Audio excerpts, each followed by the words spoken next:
Olá a todos, essa é a disciplina de Física Zero. Meu nome é Olavo e nós vamos dar continuidade ao nosso estudo da função logarítmica.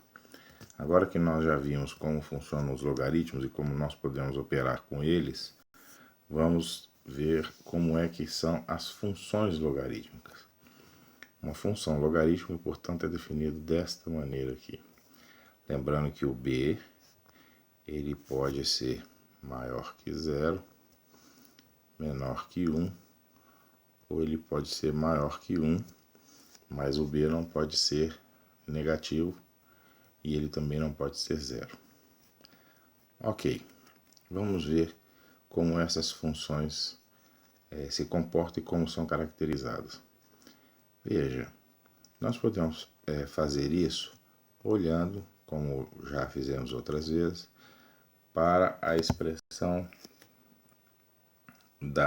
do logaritmo através da sua correlação com a função exponencial. Nós sabemos então que o log de x da base b é igual a 1a, se e somente se b elevado a a é igual a x. E como nós já sabemos como tratar essas exponenciais, isso vai nos dar uma maneira de acessar as funções logarítmicas. Vamos ver como é que isso pode ser feito então. Vamos pensar primeiro no caso em que b, a base, é maior que 1. Se a base b é maior que 1, por exemplo, b igual a 2, como é o caso desse primeiro aqui, o que vai acontecer? Eu teria, por exemplo, 2 elevado a a é igual a x. Assim, vamos supor que x vá se aproximando de zero. Então vamos escrever isso dessa maneira: x vai se aproximando de zero, vai se tornando cada vez menor.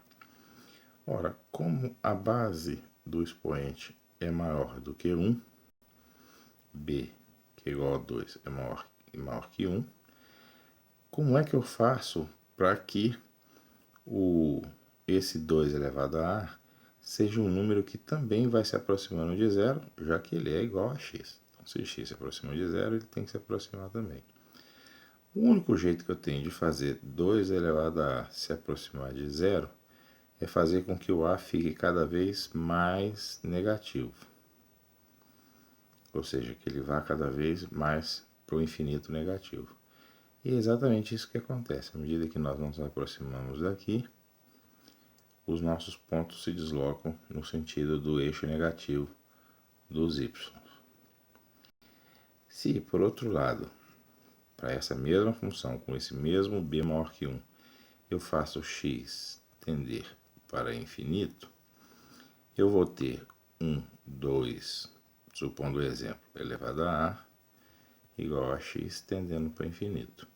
Como a base já é maior do que 1, para fazer com que esse 2 elevado a a, ou um b elevado a a, desde que b seja maior que 1, vá para o infinito, eu só preciso de mandar o próprio a para o infinito.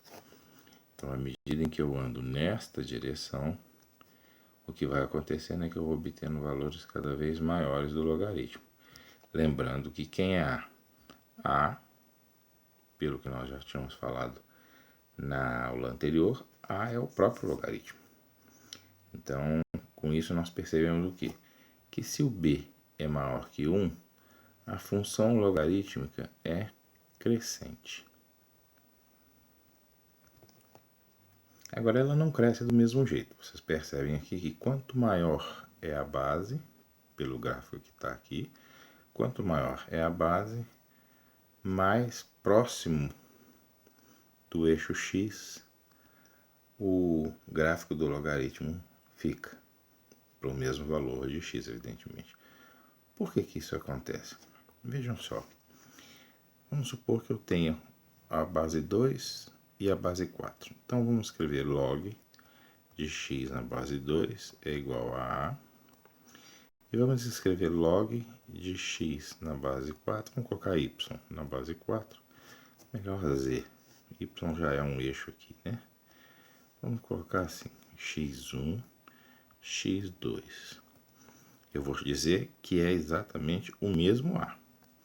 Ou seja, eu estou pegando aqui o mesmo A. Mas então, dessa primeira fórmula, eu tiro que 2 elevado a A é igual a x1. E eu tiro dessa outra que 4 elevado a A é igual a x2. Mas veja que o A é o mesmo.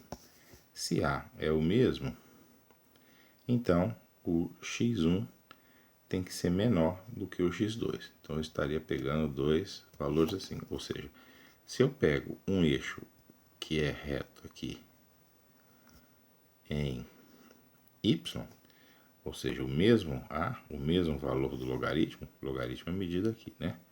Se eu pego o mesmo valor do logaritmo, então eu pego como se fosse uma função constante aqui. E as bases são diferentes, eu percebo que quanto maior a base, para o mesmo valor do logaritmo, mais distantes esses pontos vão estar, sendo que o ponto do logaritmo de base menor, que aqui é o 2 aqui, o ponto de logaritmo de base menor, vamos pegar nessa reta que está aqui, é esse ponto, seria o x1, e o ponto de logaritmo de base maior, que é este que está aqui, um x2. Então, claramente o que vai acontecer é que x2 vai ser maior do que x1, que é o que a gente já esperava desse resultado que está aqui, x2 maior que x1. E é por isso que essas funções, então, elas vão fazendo esse movimento que está nessa direção à medida em que nós vamos crescendo a base. Uma análise absolutamente similar poderia ser feita por b menor do que 1. E nós vamos então deixar que o próprio ouvinte faça essa análise comparando-a com a análise que foi feita para o b maior que 1. Bom, esses conceitos podem ser todos aplicados nas chamadas equações logarítmicas. Elas são chamadas de equações logarítmicas porque elas apresentam a variável, a incógnita, dentro de logaritmo. Então, nós podemos usar as propriedades do logaritmo para tentar eliminar o logaritmo da expressão, de modo a reduzir uma equação logarítmica a uma equação comum. É a mesma coisa que nós fizemos quando nós estávamos tratando as funções exponenciais.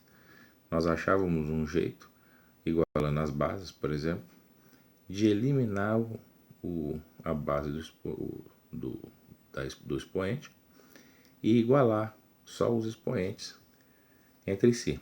E com isso nós chegávamos então a uma equação normal sem envolver exponenciais. E aqui é a mesma coisa. Então vejam que aqui eu tenho uma subtração de logaritmos. Eu posso usar a propriedade do logaritmo, da subtração dos logaritmos para o logaritmo do quociente.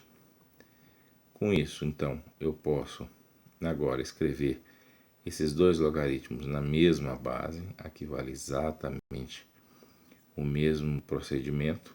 Eu poderia, então, colocar estes dois lados elevados a 8, 8 elevado a esses dois lados, perdão, como aqui eles são iguais, o resultado que eu tenho é que eu fico só com esse termo aqui desse lado e fico só com esse termo aqui desse lado. Isso daqui é o que nós estamos tentando chamar de uma equação normal. Ou seja, normal é sem logaritmo.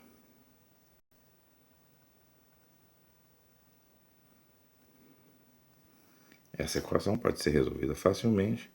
Ela é 7x mais 5 é igual a x menos 10 vezes x mais 2. E bastaria multiplicar esses termos aqui e encontrar uma equação de segundo grau que poderia então ser resolvida pelos métodos habituais. Na próxima aula, nós vamos então apresentar vários exercícios que vão tentar exemplificar as diversas maneiras de se trabalhar com funções logarítmicas e com equações logarítmicas. Obrigado por assistir.